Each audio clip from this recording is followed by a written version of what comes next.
right, let us kick off today's package with a very important reminder by Aristotle, and he says, and I quote, "The ultimate purpose of all human action is achievement of personal happiness." He goes on to say that whatever you do is aimed at increasing your happiness in some way, whether you achieve it or not. And the fact is, your happiness is always, always your ultimate goal. And of course, your ultimate goal, to be happy, propels us every weekend to be here for inspiration, information, laughter, tears if necessary, and direction that enables us to take actions required to help achieve a balanced, enriching, and rewarding life, be it personal, family, business, or professional. I am John Senaya, your host, or one of your hosts, and you are welcome. And I'm most delighted knowing we will be having an amazing, interactive, and impactful 90-minute conversation right here today. This is your most vibrant family, business, health, and lifestyle program. And we call it Today with John and Helen Live. And I am Helen Odele. We are in the studios of PlusTvAfrica here in Lagos, Nigeria. A very, very warm welcome to you. Yes, and we are set to shake some tables, change perspectives, and challenge stereotypes with the help of our experienced and most sought-after guests, Mr. Shuaib Idris Mni, former MD Dangote Flowers and CEO Timeline Consult Limited. Our first guest will join us after the break. And to help us celebrate every woman who has refused to be defined by the limits placed on us is a vibrant and proud mother, wife, lawyer, realtor, and creative designer, Teresa Osime Onyido. Is there a secret formula for women and multitasking? You would like to hear her opinion on this. So you stay tuned for her response. Yes, the road to staying happy and wealthy again begins with being physically and emotionally healthy.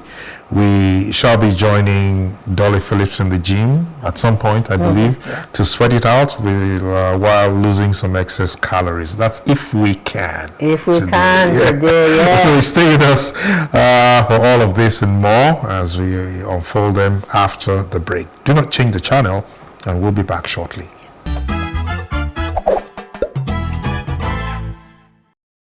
All right, thank you so much for staying tuned. It has become a habit of mine, realizing the difficult times that we are and how much burden people are carrying to stop. And with genuine concern, just ask anyone I come across this day, how are you doing? So, yes. How am I doing? How are you doing? I'm doing. How are you doing? No, seriously. The response is that I'm doing. It's not rhetorical. I really care. You really care. You want to know how I'm doing. Well, I just thank God for life. Okay. I thank God that at least we have something to look forward to. Okay. And I get a feeling that things are getting better. Getting better. Yes. But constantly, it worries me that the banditry, the kidnapping, and the killings, seem to have taken a new dimension in the new year. Well, it's just a reflection most pain. I was particularly pained. There's so many of those things that actually made me shed some tears. But one that really, really got me, stopped me in my track, was a young lady who worked in a bank, and she was kidnapped, and twice the ransom was paid, and yet they killed her. They killed her. That's a really gory way to and another boyfriend, yes, who thought that because he thought his girlfriend was cheating, killed her. So I wonder what's happening. A journey all the way from Abuja to some remote village in Nasarawa, and her life is ended in such. You would really wonder what is happening in the heads of a lot of people. Is it stress or what? So, well, anyway. If there was hunger and poverty, but safety of lives and property, if there was unemployment without bandits, kidnappers and herdsmen, travails, Nigerians would be happy, I believe. Definitely.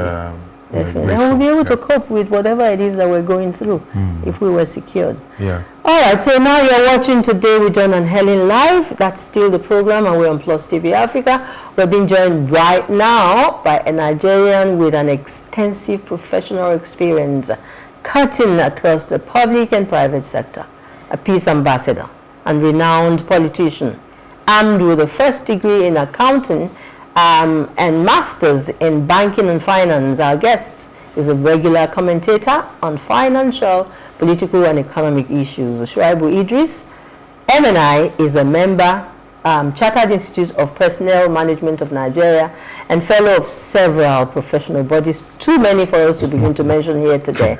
He is a motivational speaker and humanitarian.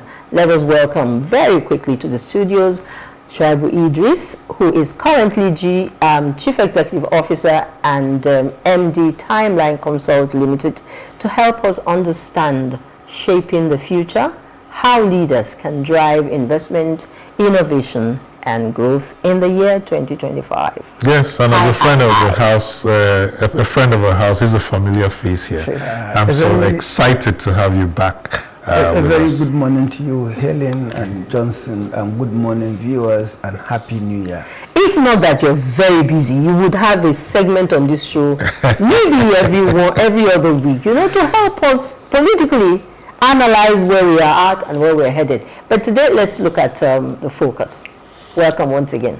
Thank you. So the focus is 2025, and as is usual with many of us, all over the world actually, at this time of the year, we want to take a look at what is likely to come ahead of us. And so our questions are kind of like tailored towards you helping us look in your crystal ball to see what is going to happen. So let's just start it off. Helen, I'll let you go first. How would you evaluate? How would we evaluate the current state of Nigeria's political leadership? Current, especially regarding its impact on economic growth and development. Let's start that way. That is a $1 trillion question. Compress it as much as you can. Johnson, I hope I won't disappoint you. Yeah, John. Rather, and I forgot my crystal ball at home. I will say in the last 25 years and down to where we are today, our nation had a mixture of the good and the not so good in terms of leadership. And when I say leadership, I mean leadership at the apex, of the political spectrum. We had President Olusegun Obasanjo, who came in with a lot of euphoria and enthusiasm. I will say he did fairly well, particularly in certain aspect of setting the agenda. He cleaned our debts and let's not go into history. Then we had the short-lived President Umar Musa Yar'Adua. Every one of us wish that God had spared his life, because the fortune of this country would have probably be better.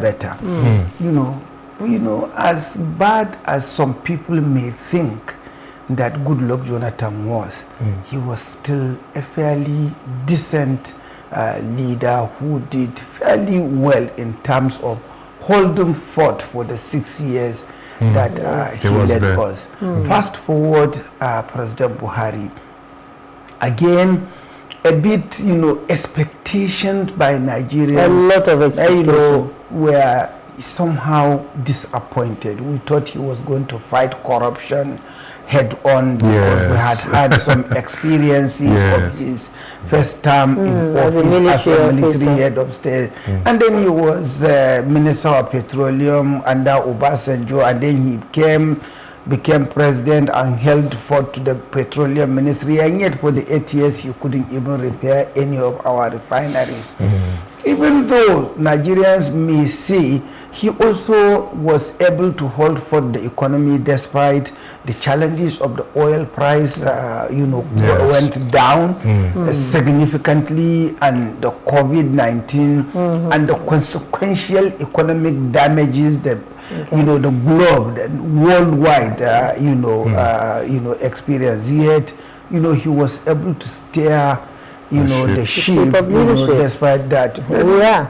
Fast forward where we are today. We are now having a courageous man, if you like by name, Asuwaju or Jagaba Bola Ahmed Tinubu.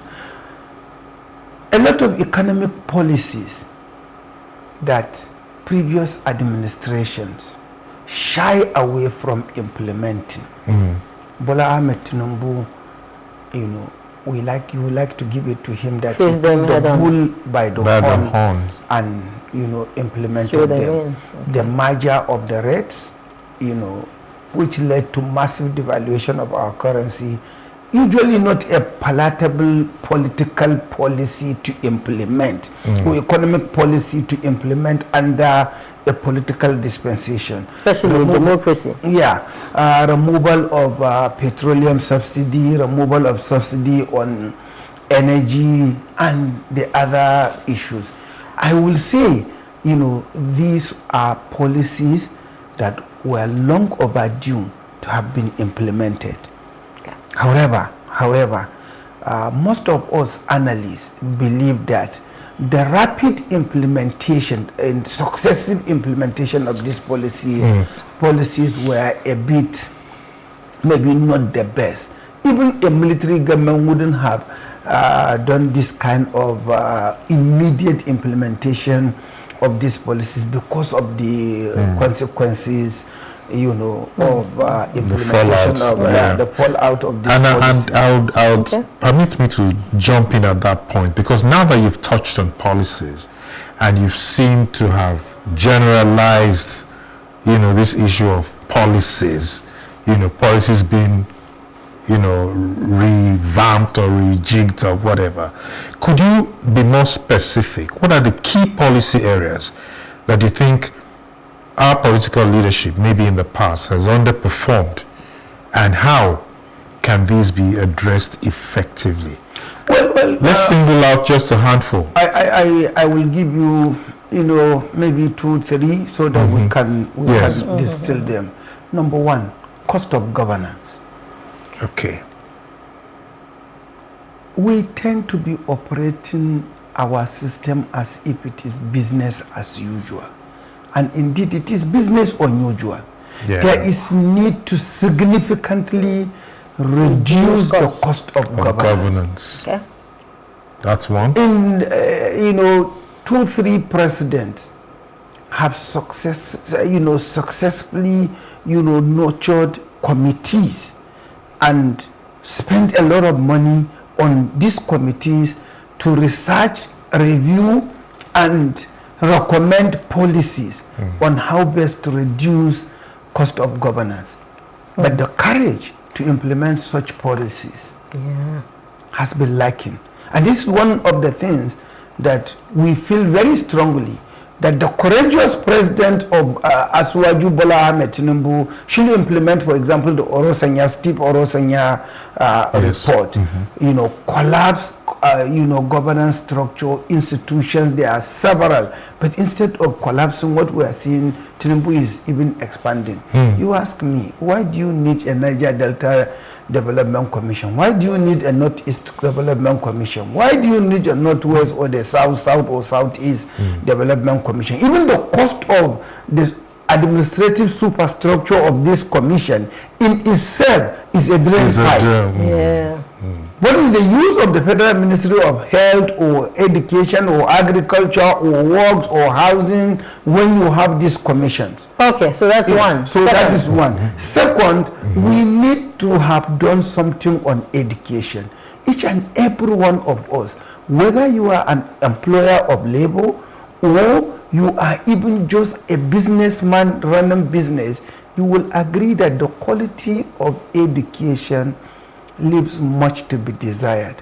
I'll give you just one example to buttress this point. Yesterday I had, an opportunity to interview a potential candidate for a position of accountant, in an agency or in an organization that I'm recruiting for. And the guy claimed to have a BSc in accounting with second class upper degree. And I asked him, what is trial balance? It's like you journalists, if I ask you what is a microphone and you begin to scratch your head, you know, and the guy has a first degree, second class in accounting. And he was sweating. And he was sweating. So education needs to. We are spending quality of education. Yeah, the quality. You know, yesterday I was a guest in Channel's TV chat show on taxation, and I say if Bola Ahmed Tinubu could have an entire Oyedele committee on taxation, tax reform, there is the earlier the better. He has another committee on educational reform. Yeah. You know, okay, so that's true. 3, health sector. We are spending so much sending Nigerians or paying for medical bills in Dubai, in Egypt, in India, in UK and US. Why can't we set up system, structures? Because quite a number of these doctors that we visit in the US or in the UK are Nigerian. Yes. And most of these, they are outside Nigeria, not because they want to be outside Nigeria, but because there is no enabling environment for them. So how much does it take us to create this enabling environment so that these people, our brothers and sisters that are operating in Dubai against their wish, operating in Egypt or India or UK or US. Remember when late Ronald Reagan life was, attempted to be snubbed, by a gun. Who operated him and removed the bullet? It was a Nigerian. So why can't we bring such kind of people back home to build the institution? To build the institution. Yeah. I will just give you 2 more so that we can wrap quickly. Please permit me. Security. Yes. Okay. We need to do a lot. We elites, the elites of this nation, appear not to even have the concept of enlightened self-interest. We don't help our country, we don't help ourselves, we do things that inadvertently even destroy us. Okay. Okay, then. So security, and then finally. Last but not the least is food security. Okay. Why are we not doing as much as we can in terms of policy as well as mechanization of agriculture? This country can feed the whole world. The 7 billion population of this planet Earth can be fed from Nigeria. Remember, we have 970,000 square kilometers of land. Wow. 60, 70, 80% of this land is arable. Yet, we are still tilting the soil with cutlass and hoe. But the truth now is that you've touched on all of the the only area you haven't touched on is our politics. So I hear you address me as a politician. So the thing is that we need to now up our game across board and make sure that we have the true interest of our nation at heart, because if we don't have that, we ain't going anywhere, like they say. True. You're spot on, John. Yes. You're spot on. Yes. So how can this government leverage on the presence and the advantages that are there in collaborating with the private sector, in able to improve even the deliverables of the government? Well, Helen, unfortunately,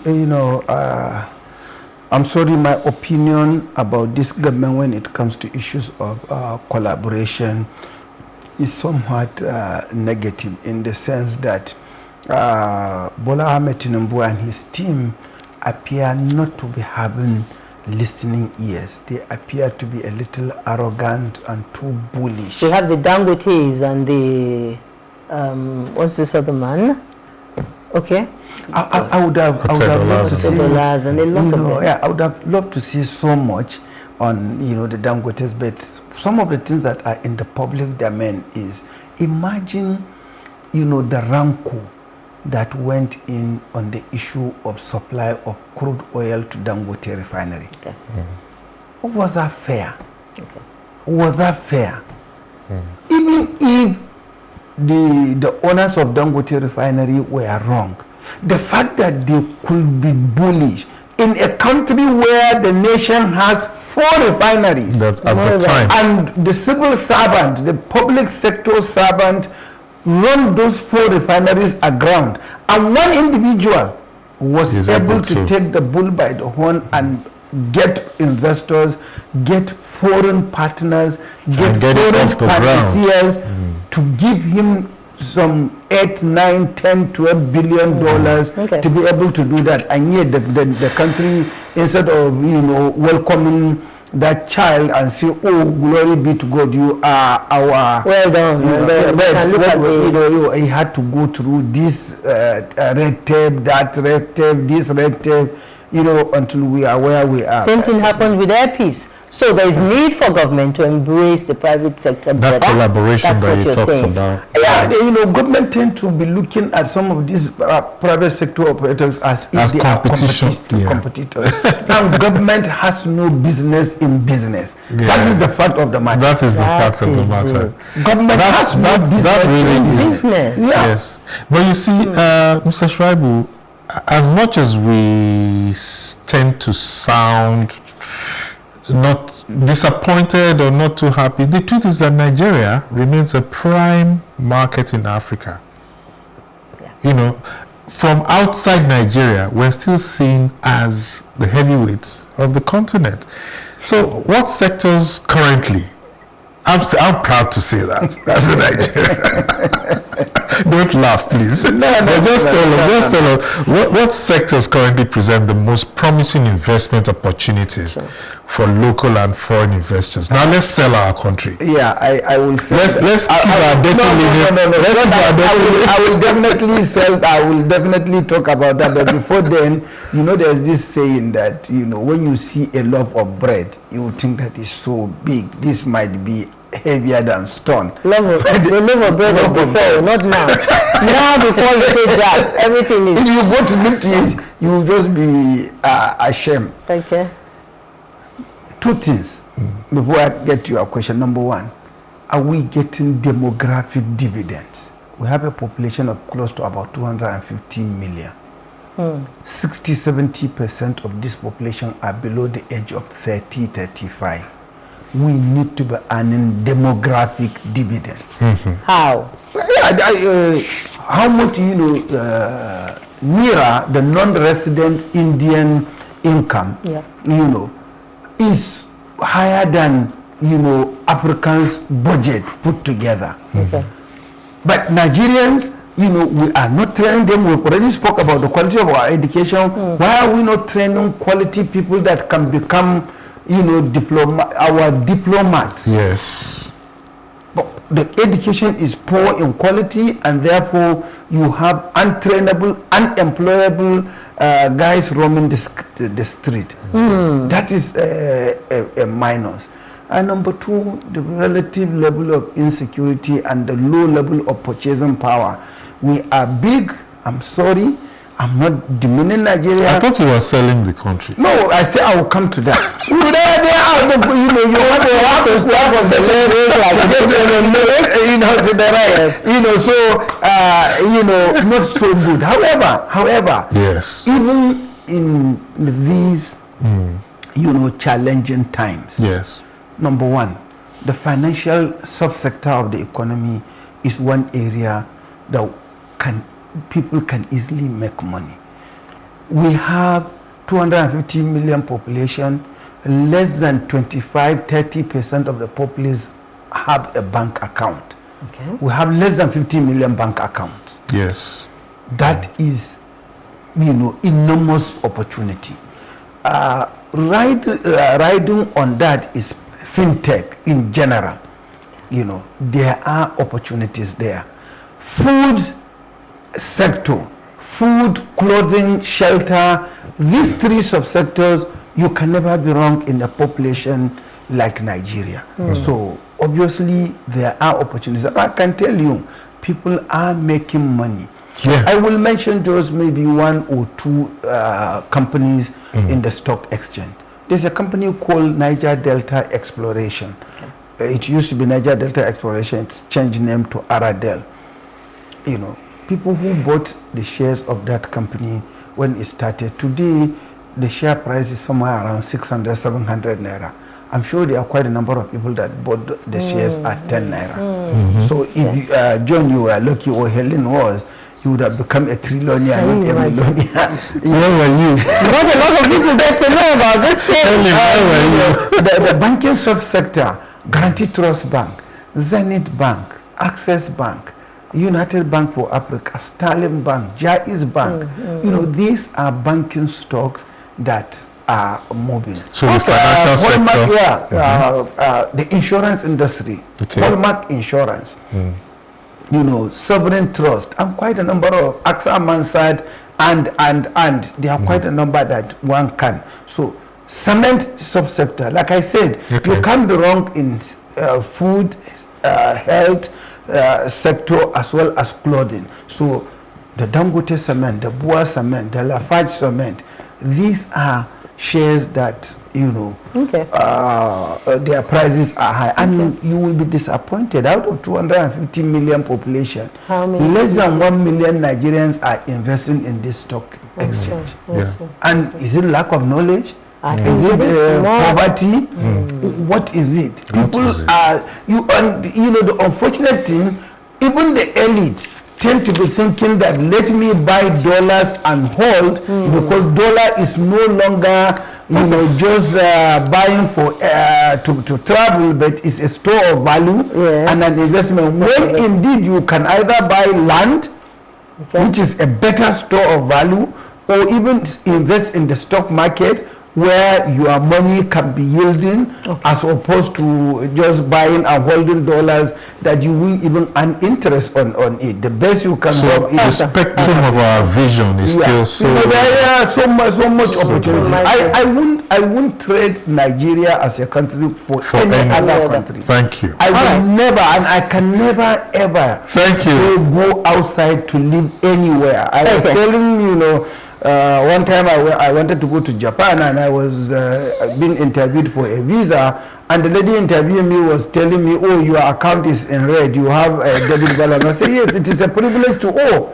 At least I was good enough that the bank was giving me a loan. So what is wrong? So she was so surprised, and eventually they gave me the visa, and I said, look, I'm not even going to Japan, hold your country, I'm not going.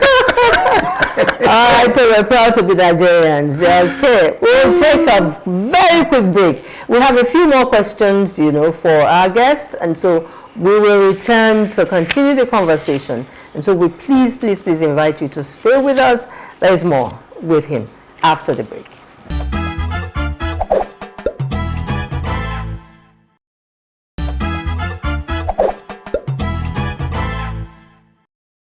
So we're back, and our guest is still here to continue with his perspective with our leaders, or what our leaders should and must do to shape and save our future. Mr. Shuaib, it's always so good to have you in the studio. Already the studio is feeling warm. So quickly, could you just tell us what you would identify as maybe primary drivers of poverty in Nigeria? And how would policymakers prioritize addressing these issues? Because we're seeing poverty everywhere. In 2 minutes. Yeah, I think the primary drivers of poverty are our attitudes, number one. You know, like the proverbial saying in English, attitude determines altitude. So we need to be careful, number one. Government also needs to be having policies that encourage, you know, people to be self-sufficient, self-reliant, as opposed to producing, you know, graduates that are either not employable or that they cannot even stand on their own.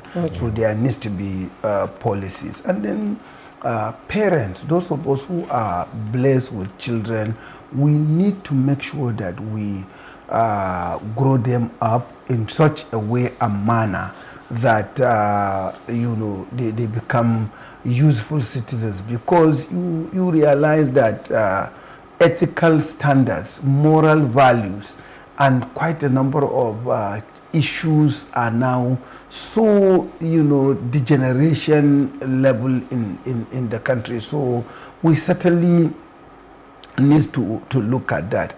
And not just policy, but consistency of the policy. You know, we shouldn't be having policy somersault. Okay. We also need, before I forget, we need to emphasize and re-emphasize technology. Sure. ICT, information communication technology, science in particular. We need to make sure that we are innovative. I mean, President Bola Ahmed Tinubu was in Dubai recently. A Nigerian, to glory of God, won a prize and a contract for the United Arab Emirates government. President Biden, just this week as we're exiting, gave some medals to a number of Nigerians or American Nigerians. So these are things that we should be able to encourage and be able to nurture so that the nation can grow. And before I forget, it's extremely important. We shouldn't just be looking at leaders. Yeah. No, even the followers need to do a lot. So let's not think that is the responsibility is only on leaders. We, the followers, we need. And I keep saying there is need for we, the elite of Nigeria, to conceptualize, what do we need to do for this country to move forward. So let us develop an enlightened self-interest. Concepts, policies, a lot of them we have. Ideas, we have so many. And a lot of people have said the major issue with us is implementation of all of these policies. I know you're from Kaduna State, and for a long time you have been pained, especially about the insecurity there. And you've come out on given several opportunities to say, this is what we should be doing. It's no longer Kaduna now. It's all over Nigeria. So how has insecurity affected Nigeria's economic prospects and investment inflow, particularly in sectors like agriculture, manufacturing, and what have you? Very quickly, please. By asking him what is a microphone. Because I know that's an area that you're so passionate. I'm so passionate. Sometimes when I begin to talk about insecurity in Nigeria, I feel like crying. Quickly, there are about 3-4, major areas where insecurity has affected our economy. Number one, the payment of ransom to free kidnapped victims. We are talking of trillions of naira that has been paid as ransom. Imagine if those trillions of naira were invested just even to make pure water, business. How many people will we employ?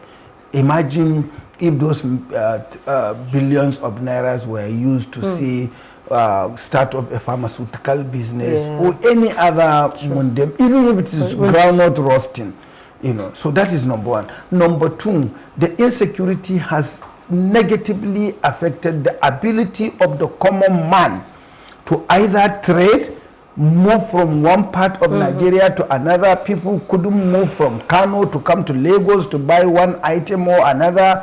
And even if they are able to do, quite a number of them, they ordinarily wouldn't have paid for an air ticket because they want to save some money.